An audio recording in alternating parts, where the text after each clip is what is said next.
네, 안녕하십니까. 저는 청주 청원구 국회의원 송지봉입니다. 오늘 지방자치 분권 또 지역균형 발전에 관한 특별법과 지방자치법 일부 법률 개정 법률안에 대한 대표 발의 기자회견을 하겠습니다. 우리나라가 크게 3대 위기라고 하죠. 그것이 기후위기, 저출생위기, 그리고 지방소멸위기라고 하는데, 지방소멸 위기에 대한 대응이 매우 시급하고, 그래서 수도권 과밀 집중을 억제하면서도 지역의 경제권을 제대로, 광역 경제권을 형성해서 수도권에 대응할 수 있는 그런 어떤 역량을 갖추게 하는 것이 매우 중요한데, 현재 정부가 추진하는 대책은 굉장히 부족하고 미온적이고, 그래서 근본적인 좀 대응을 할 수 있는 재정 안정 체계를 구축하는 것이 매우 중요하다, 이런 판단이 들어서 이 법률을 발의하게 됐습니다. 오늘 이 기자회견에 함께 참여해 주셨는데요. 지역혁신 정책 네트워크 연구위원으로 계신 신유호 단국대학교 교수님이 함께 자리해 주셨습니다. 이 법률을 준비하는 과정에서도 함께 협의해서 준비를 해왔었고요. 먼저 우리 교수님 취지와 관련된 말씀 듣고 제가 기자회견을 낭독하는 순으로 진행하겠습니다. 네, 교수님.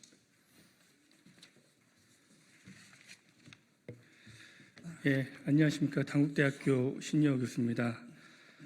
오늘 저는 지역 주도형 초광역 메가시티 구축을 위한 광역협력 개정 신설에 대해서 지방분권 균형발전 특별법과 지방자치법 개정안에 대한 송지봉 의원님 대표 발의하신 부분에 대해서 전문가 의견을 제시하고자 이 자리에 섰습니다. 현행 지방자치법은 2개 이상의 지방자치단체가 공동으로 특정한 목적을 위하여 특별지방자치단체를 설치하여 광역적으로 사무를 처리할 수 있도록 규정하고 있습니다. 이는 지난 2020년에 지방자치법 전면 개정의 일환으로 수도권 1급 집중 현상에 대응하기 위해 초광역 메가시티인 특별지방자치단체로 하여금 장기적인 발전 방향을 설정할 수 있도록 제도적 기틀을 마련한 것입니다.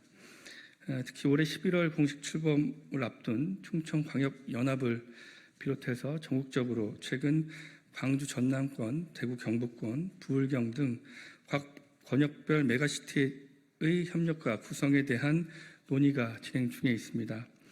다만 진행 중인 초광역권 발전 계획이 실효성을 가지고 지속 가능하게 추진되기 위해서는 정부의 안정적인 재정 지원이 반드시 뒷받침되어야 합니다. 현행 지방자치법에 따라 특별지방자치단체의 재원은 각 지방자치단체의 분담금에 주로 의존하게 되지만 재정력이 부족한 자치단체들은 장기적인 초광역 협력 사업을 추진하는 데 한계가 있기 때문입니다.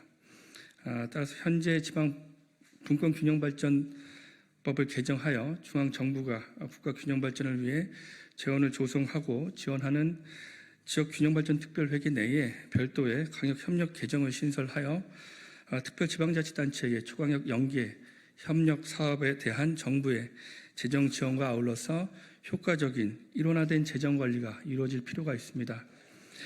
이러한 제도적 변화는 수도권에 버금가도록 전국이 고르게 개성 있게 발전하는 분권형 균형 발전의 안정적인 재정 기반을 구축하는 동시에 국가 전체의 경쟁력을 강화하는 방향으로 이어질 것이라고 개인적으로 생각하고 있습니다. 이상 의견을 마치겠습니다. 감사합니다.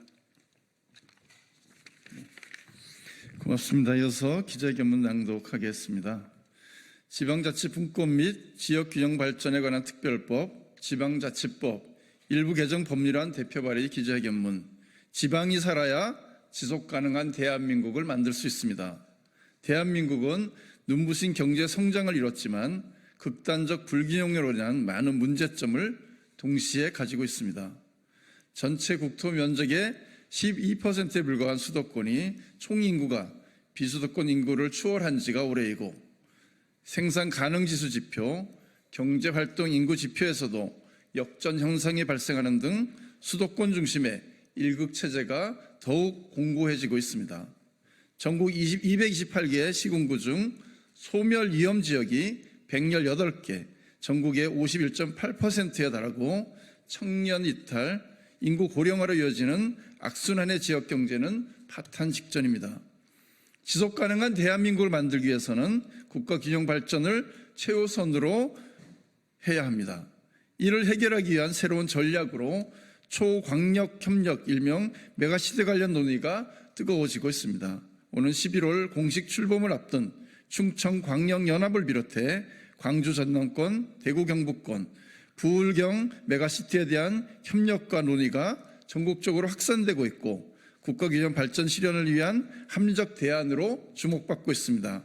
그러나 막대한 재정 부담을 지방 재정만으로 감당하기에는 한계가 있고 중앙정부의 재정 지원에 대한 근거도 없는 실정입니다.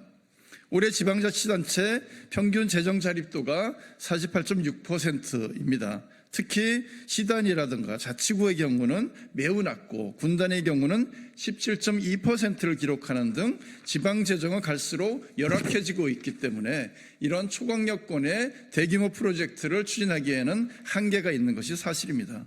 또한 국가균형발전특별회계가 2009년 이후로 10조 원 수준에 정체되어 있습니다. 지방자치단체가 적합한 사업을 선택할 수 있는 지역 자율 계정 또한 2019년 5조 5천억 원이었는데 2023년 2조 4천억 원으로 감소하였고 오히려 중앙정부가 사업을 선정하는 지역 지원 계정은 5조 원에서 9조 원으로 증가하고 있습니다. 2022년 기준 수도권 배분 금액은 85.3% 증가한 반면 비수도권은 5.9% 감소하는 등 지역균형발전 특별회계를 도입한 재정 취지를 무색해하고 있는 것이 현실입니다. 서울을 예로 들었을 경우에 2009년 대비해서 오히려 서울에 대한 지원금이 5.7배나 증가하는 기현상을 보이고 있습니다. 이에 지방분권균형발전법, 지방자치법을 일부 개정해서 지역균형발전 특별회계에 초광역협력 지원을 위한 광역협력 개정을 신설해서 중앙정부의 안정적인 재정 지원 근거를 마련하고자 하는 것이 이 법안 제안의 취지입니다. 성공적인 초광역협력 구축과 함께 지역균형발전 특별회계의 총액 규모를 확대하고 취지에 맞는 제대로 된 재원 분배 시스템이 구축될 수 있도록 앞으로 관련 제도와 법을 지속적으로 정비해 나가겠습니다. 균형발전은 결코 포기할 수 없는 국가 발전의 핵심 가치입니다. 성공적인 초광역협력 구축을 위한 국가 균형 발전이 실현될 수 있도록 앞으로도 최선을 다해서 노력하겠습니다. 많은 관심과 지지를 부탁드리며 이 법이 반드시 제정될 수 있도록 관심을 가져주시면 감사하겠습니다. 고맙습니다.